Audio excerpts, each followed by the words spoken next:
Hey guys, welcome back to our Mary Street studio. We got some really exciting action going on this week as our window delivery came all the way from Poland. It was a long 16 weeks lead time for these, but we finally got them here. We got them in the backyard, and we have our installation crew, Ronnie and Ollie from Shed here in Guelph, are assisting us with this window installation.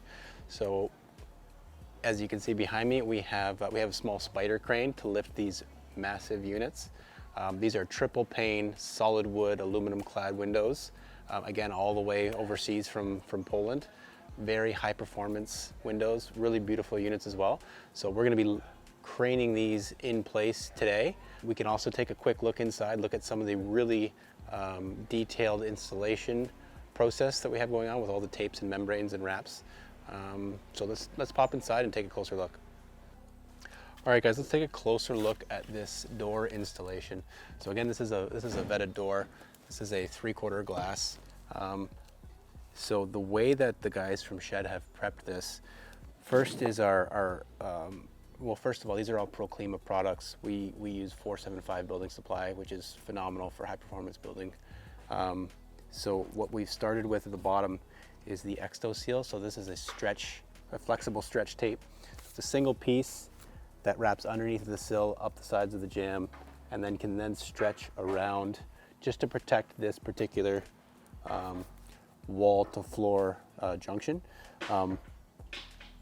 They then prep the doors, they prep the jambs with this Hanoband product. So this is an expanding foam, which is weather resistant and air resistant. So they tape this on the door before the door gets installed. And once it's installed, this foam will then expand and completely seal it. We've got another Tescon. This is the ProFill tape. So this also gets taped on the door. And once the door is in place, this will get taped to our interior vapor control and air barrier. So all of these very careful details are crucial for air tightness and durability. So we take we take our time, we'll say, since these window details and the door details are really one of the main spots where you can have air leakage. So yeah, really excited to get all these units in. We'll have you guys back next week and have a look at the final install. Until then, we'll see you next time.